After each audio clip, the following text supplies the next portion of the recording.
Rakkoolee dhukkuba kalee yookiin kalee keenya cirrachaa fi akkasuma infekshinii adda addaatiin nu rakkisaa jiru. Keessattuu shamarran keenya kan biyya Arabaa dhaabataa fi hojii yeroo dheeraa hojjetaniif jecha kaleedhaan isaanii kan baay'ee isaan dhukkubu fincaan akkasuma ammoo infekshiniin kan qaama isaanii yookiin gadameessa isaanii gubuudha. Assalaamu alaykum warahmatullaahi wabarakaatu. Ashama harka fuunee Oromoo koo guutuu jirra jirtu amantiif kutaan osoo waliin qoodin rakkoolee nama keenya hedduu kan biyya keessaa fi kan biyya alaa akkasuma ammoo biyya barbaadirraa jiraatu keessattuu shamarran keenya kan biyya Arabaa keessa hedduu dadhabanii fi ifaajan hojjetan qoricha kalee cirracha infekshinii fi akkasuma ammoo qorichi kun infekshinii kalee qofa osoo hin tahin qaama keenya keessa dhiiga qaama keenyaa qulqulleessuufis tahee mar'imaan keenya keessallee qulqulleessuu fi namoonni bokoka adda addaa rakkoolee garaa keessaa qaban san qofa osoo hin tahin dhikkuba tiruu keenya dhiquuf kalee qofa osoo hin tahin walumaa galatti dhiiga keenya guutuu dhiqee qulqulleessuuf nu gargaara.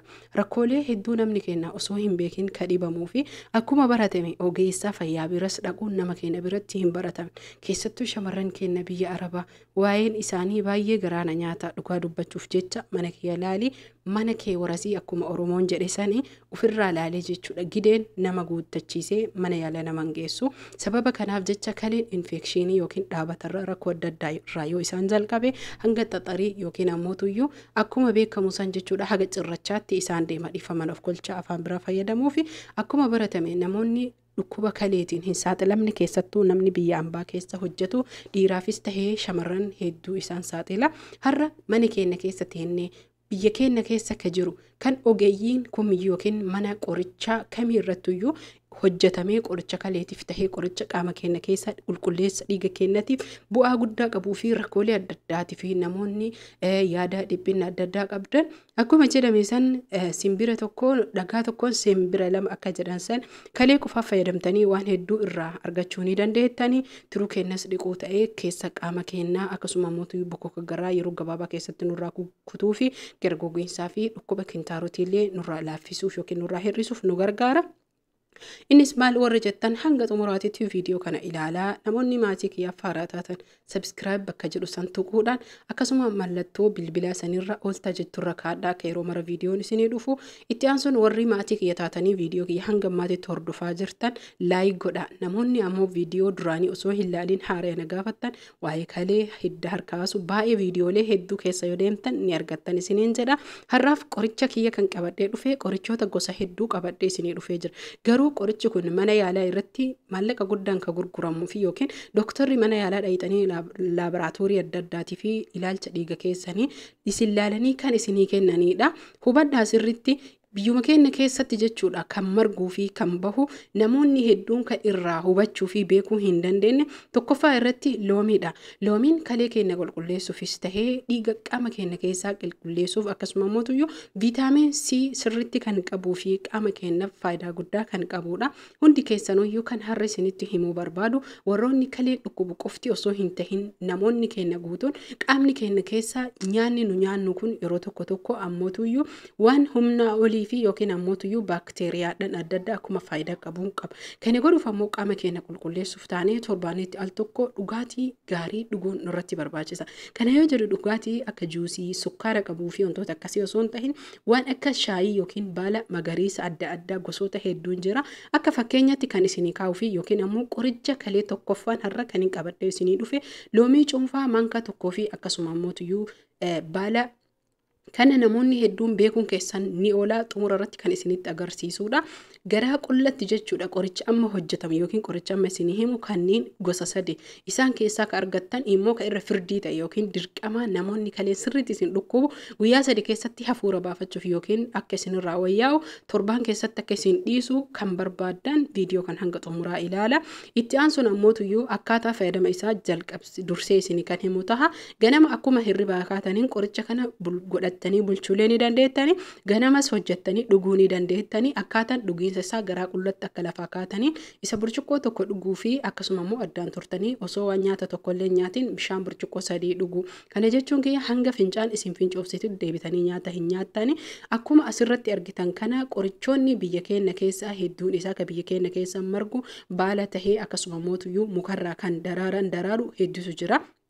Kanaafi tokkoffaa irratti kan qabadhee dhufe loomii yoo ta'u, itti aansuun ammoo kan asitti argitan kun bugduuneessa. Mee bugduuneessni kun maalidha? Namoonni afaan keenyaan beeytan yookiin afaan biraatiin beeytan koomentii jala barreessuun akkasuma ammoo bugduunessi namoonni tokko bugduunessni baala kaarotiiti jedhanii kan dubbatanidha.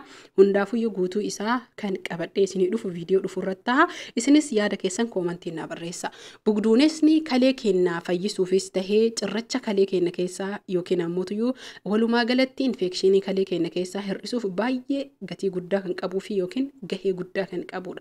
Akkaataan fayyadama bugduunessaa yoo barbaanne jenne dhiqnee baaluma isaa haaluma salphaa tahee bishaan danfaa itti naquudhaan akka shaayiitti makarajitti fayyadamuu ni dandeenya. Kana jechuun gaafa kaliin keessan harabaafate yookiin isinitti wayyaa'ee jira. Bugduunesni namoota furdina garmalee qabaniifis tahee akkasuma cooma zayitii qaamni isaanii furdina qofa osoo hin taane zayitii yookiin cooma qaamni isaanii qaban keessaa dhiquuf tahee keessaa qulqulleessuuf akkasuma dhukkuba kalee cirrachaaf tahee infekshinii fi fincaan yookaan warroota gubuu gadaamessaa isaanii tahee kan dhiiga kennallee qulqulleessuu fi akkasuma viitaaminoota fi akkasuma viitaaminoota walumaa galatti kuduraaf muduraan qaban guutuun isa keessatti kan argamudha. Albuudonni hedduu itti aansuun abishiidha. Abishiinis bifuma saniin kalee keenya qulqulleessuufis tahee akkuma qaama furdisuu fi qal'isuu akkasuma rifeensa dheeressuu fi qaama laaffisuu fi bareechisuu yookiin shuntuuraa fi dullummaa umrii malee ittisuu danda'u. Abishiin karaa isaa beeknee itti fayyadamne taananiin dhukkuba tiruus dhukkuba kalee nurraa kan balleessuu fi kan nurraa hir'isuudha. Akkasuma dhukkuba kintaarotii fi gara akkaataan fayyadama abishii jirtuu ibiddarratti danfifnee yookiin ammoo bifa shaayitiin kan dhuynuudha. Itti aansuun akkaataan fayyadama bugduunessaa namoonni bifa shaayitiin dhuguu hin barbaanne aayilaandii keessaa murtanii galgala bishaan wajjin itti gootanii akkuma nama juusii yookiin dhugaatii lallaafaa dhuguutitti ganama garaa qullatti aayilaandii litira yookiin ammoo wanni isin sirriitti hubachuu qabdan aayilaandii litira tokko yoo hojjettan guyyaa sa'a 24 keessa dhugdanii fixuu qabdan. Lakki kanaa miti yoo jettan burcuqqoo keessan tokkicha bishaan aayilaandii burcuqqoo tokko ittiin ayixanii yookiin aayilaandii burcuqqoo tokko fuudhutti baala bugduunessaa kana kukkuttanii yookiin bishaan burcuqqoo jookii waan barbaadanitti fayyadamuu ni dandeettan.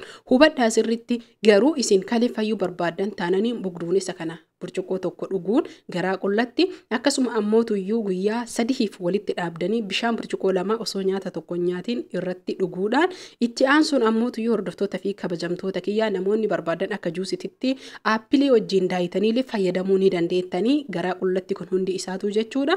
Booddee sanii nyaata sa'a tokko booda yookiin walakkaa sa'a booda kan nyaatanidha.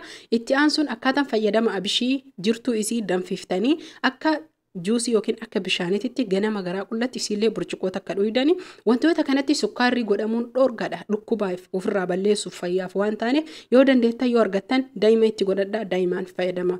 Daa'ima hin arganne taananii namootuyyuu wannummaa walumaa galatti baala yookiin raafuu magariisarraa tahe dhukkuba keenya dhukkuba tiruu tahee dhukkuba qaama keenya keessaa qulqulleessuu dhiiga keenyatiif illee gahee guddaa kan qabu. Bugduunesni akkuma baratame bugduunessa qofa osoo hin tahin garbuun jira. Garbuu biyya keenya namni hin beeku osoo hin gubin danfifnee jechuudha. Akkuma dhugiititti ganama yoo dhuyne innillee infekshinii qaama keenya keessaa guutuu nurraa balleessuu fi akkasuma ammoo faayidaa guddaa kan irraa argannuuf dhukkuba kalee kan nurraa hir'isuudha. Warroonni ammoo gadaamessaan kiyya yookiin qaamni saalaa na hoysisa jettanillee qoricha hedduu kan dhiqattanis isin hojjadhee jira. Dhugaatiin kunillee isin gargaara. Namoonni hangam dhuyna kan jettaniif ammoo torbaan tokkoof dhuydanii dhaabdanii garuu sirriitti bishaan guyyatti yoo xiqqaate burcuqqoo 8-9 dhuguu qabdanii yeroo hunda nyaata dura bishaan sirriitti dhugaa. Ganama akka hirribaa kaatanii bishaan burcuqqoo 3 osoo hin dhugin nyaata hin nyaatina isiniin jedha. Haala kanaan fayyadamu hundi keessan haala kanaan fayyadamuun erga qoricha kana dhaabdanii ji'a keessatti yeroo 4 kana jechuun torbaan keessatti al tokko 2 guyyatti burcuqqoo tokko garbuu haa ta'u bugduuneessa haa ta'u akkasuma aappilii irraa kan hojjetamullee hojjedhee jira. Aappilii irraa kan hojjetamu akkaataa itti hojjetamu kan gabaarraa bitamu jira. Hunda isaa viidiyoo hojjedhee jira. Viidiyoo keessa yoo deemtan ni argattani.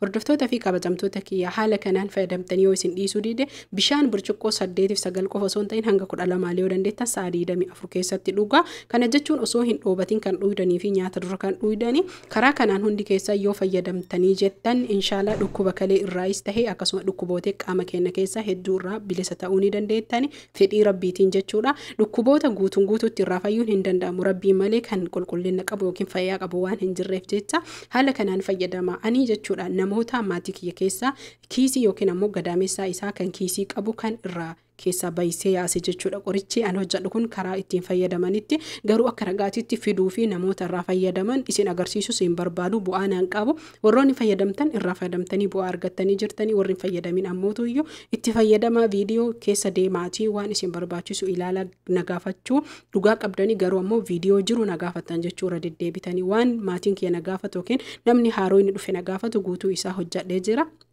Haala kanaan fayyadama yoo kanaan isin dhiisuu dide ogeessa fayyaa mana yaalaa deemaatii guutuma guututti dhiigaa fi fincaan keessa laaboraatoorii ilaalamaa isiniin jira. Ogeessa fayyaa bira deemuun barbaachisaadha. Nagahatti horaa bulaa.